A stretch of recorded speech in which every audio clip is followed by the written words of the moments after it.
ಈ ಆಷಾಢ ಕಳೆದು ಶ್ರಾವಣ ಶುರುವಾಯಿತು ಅಂತಂದರೆ ಹಬ್ಬಗಳ ಸಾಲೇ ಸ್ಟಾರ್ಟ್ ಆಗುತ್ತೆ. ಹಬ್ಬ ಹತ್ರ ಬಂತು ಅಂತಂದರೆ ಹೆಣ್ಮಕ್ಳಿಗೆ ಮನೆ ಕ್ಲೀನಿಂಗ್ ಮಾಡಬೇಕು ಅಂತ ಚಿಂತೆ, ಅದರಲ್ಲೂ ಅಡುಗೆ ಮನೆ ಕ್ಲೀನ್ ಮಾಡಬೇಕು ಅನ್ನೋದು ದೊಡ್ಡ ಚಿಂತೆ. ನಮ್ಮನೆ ಅಡುಗೆ ಮನೆಯೂ ಸಿಂಕು, ಸ್ಟವ್ವು, ಟ್ಯಾಪು ಎಲ್ಲ ತುಂಬಾ ಗಲೀಜಾಗ್ಬಿಟ್ಟಿತ್ತು. ಹಾಗಾಗಿ ಹ್ಯಾಪಿ ಪ್ಲಾನೆಟ್ ಅವರ ಕಿಚನ್ ಕ್ಲೀನರನ್ನು ತರಿಸ್ಕೊಂಡಿದ್ದೆ ನಾನು ಇವತ್ತು.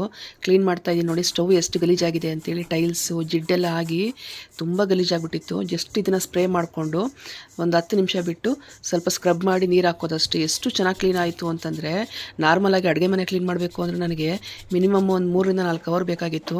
ಈ ಹ್ಯಾಪಿ ಪ್ಲಾನೆಟ್ ಅವರ ಲಿಕ್ವಿಡಿಂದ ಜಸ್ಟ್ ಒಂದು 20 ನಿಮಿಷದಲ್ಲೇ ನಾನು ಅಡುಗೆ ಮನೆ ಎಲ್ಲ ತುಂಬ ನೀಟಾಗಿ ಕ್ಲೀನ್ ಮಾಡ್ಕೊಂಡ್ಬಿಟ್ಟೆ. ನನಗಂತೂ ಇದು ತುಂಬಾ ಈಸಿ ಮಾಡಿಕೊಡ್ತು ಕೆಲಸ ಅಂತಲೇ ಹೇಳ್ಬೋದು. ಸಿಂಕ್ ಟ್ಯಾಪ್ ನೋಡ್ತಾ ಇದ್ದೀರಲ್ವಾ, ಲಿಕ್ವಿಡ್ ಹಾಕಿ ಜಸ್ಟ್ ಒಂದು 10 ನಿಮಿಷ ಬಿಟ್ಟು ಸ್ಕ್ರಬ್ ಮಾಡಿದಷ್ಟು ಎಷ್ಟು ಚೆನ್ನಾಗಿ ಕ್ಲೀನ್ ಆಯಿತು ನೋಡಿ. ಹೊಸ ಟ್ಯಾಪ್ ಆದಂಗೆ ಆಗಿದೆ. ನಮ್ಮನೆ ಕಿಚನ್ ಅಂತೂ ಈಗ ನೀಟಾಗಿ ಕ್ಲೀನಾಗಿ ಕಾಣ್ತಾ ಇದೆ. ನಿಮಗೂ ಇದೇ ಥರ ನಿಮ್ಮ ಕಿಚನ್ ಕ್ಲೀನಾಗಿರಬೇಕು ಅಂತಂದರೆ ನನ್ನ ಪೇಜ್ ಫಾಲೋ ಮಾಡಿಕೊಂಡು ಲಿಂಕ್ ಅಂತ ಕಮೆಂಟ್ ಹಾಕಿ ಪ್ರಾಡಕ್ಟ್ ಲಿಂಕನ್ನು ಕಳಿಸ್ತೀನಿ. ನೀವು ಕೂಡ ಬೈ ಮಾಡ್ಕೊಳ್ಳಿ. Thank you for watching. Happy shopping.